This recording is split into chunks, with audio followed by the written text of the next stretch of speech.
ఎవరైనా సరే మాట మీద నిలబడాలి అనే మాట చాలా సందర్భాల్లో వినిపిస్తూ ఉంటుంది. అట్ ద సేమ్ టైం మాట ఎంత అదుపులో ఉండాలి, మాట ఎంత జాగ్రత్తగా వాడుకోవాలి, పొదుపుగా వాడుకోవాలి అనే మాట విషయం మాత్రం కూడా కనిపిస్తుంది మనకు. సో మాట అనేది ఎప్పుడైనా సరే ఒక్కసారి నోరు జారితే చాలా చాలా దూరం వెళ్తుంది వ్యవహారం. తీవ్రమైనటువంటి పరిణామాలు కూడా ఎదుర్కొనే అవకాశం ఉంటుంది. అట్ ద సేమ్ టైం మంచి పరిణామాలు కూడా ఎదుర్కొనేటువంటి అవకాశాలు కూడా కనిపిస్తున్నాయి. సో చంద్రహాస్ సంబంధం చూస్తే కనుక అలా నోరు జారినటువంటి మాట కూడా కాదు, నోరు జారినటువంటి పాట వల్ల అతను ఎదుర్కొన్నటువంటి ఇబ్బందులు చాలా చాలా దారుణంగా ఉన్నాయి.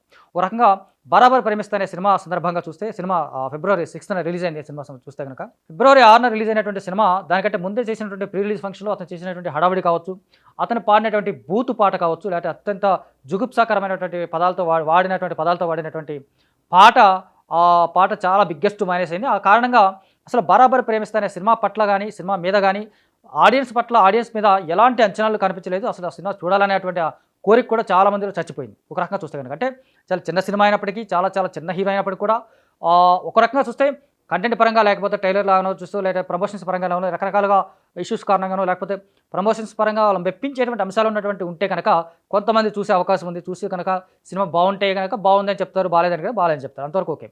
కానీ అసలు సినిమా చూడడానికి కూడా ఇష్టపడినంత దారుణంగా అతను పాడినటువంటి పాట ఇప్పుడు కనిపిస్తుంది మనకు చూస్తే కనుక. అంటే ఆ సినిమా ప్రీమియర్ సందర్భంగా చూస్తే వాళ్ళ ఫాదర్ కావచ్చు, వాళ్ళ మదర్ కావచ్చు, వాళ్ళంతా ఏడ్చి మొత్తుకొని సినిమా చాలా బాగుంది, అద్భుతంగా ఉంది, ఇలాంటి తరహా సినిమా చూడకపోతే కాదు అసలు మీ మనసులే కాదని చెప్పేసి మళ్ళీ ఆ రకంగా కూడా ఒక నెగిటివ్ స్టేట్మెంట్లు ఇవ్వడం. చంద్రహాస్ మాత్రం ప్రీమియర్స్ తర్వాత ఏడుస్తూ అద్భుతంగా మాట్లాడుతూ చాలా గొప్ప సినిమా చేశాను, నేను అద్భుతంగా చేశాను అని చెప్పేసి ఎంత మాట్లాడినప్పుడు కూడా ఒక్కసారి నోరు జారిన తర్వాత ఇలాంటివి ఏవి పరిగణలోకి రావు, ఏవి పరిగణలోకి తీసుకోలేరు, ఎలాంటి సందర్భంగా కూడా ఆకట్టుకునేటువంటి అవకాశం సందర్భంగా మాత్రం కనిపించదు. అంటే ఒక్కసారి నోరు జారితే కనుక ఎంత తీవ్రమైనటువంటి పరిణామాలు ఎదుర్కొన్నటువంటి సందర్భం కూడా కనిపిస్తుంది. అంటే కేవలం చంద్రహాస్ మాత్రమే కాదు, ఆ సినిమా దర్శకుడు కావచ్చు, నిర్మాత కావచ్చు, ఇతర ఆర్టిస్టులు కావచ్చు, వీళ్ళెవరూ కూడా సినిమా పట్ల కానీ, సినిమా మీద కానీ వాళ్ళు పెంచుకున్నటువంటి ప్యాషన్ కావచ్చు, వాళ్ళు పెంచుకున్నటువంటి మమకారం కావచ్చు, వాళ్ళు సినిమా మీద పెంచుకున్నటువంటి అంచనాలు కావచ్చు, లేకపోతే చాలా ఆశలు కూడా పెంచుకుని ఉంటారు సినిమాకి సంబంధించి చూస్తే కనుక. కానీ ఈ ఆశలు మొత్తం, అంచనాల మొత్తాన్ని తుంచేసేలాగా ఒక్క పాటతో అతను తెంచేసినటువంటి విధానం మాత్రం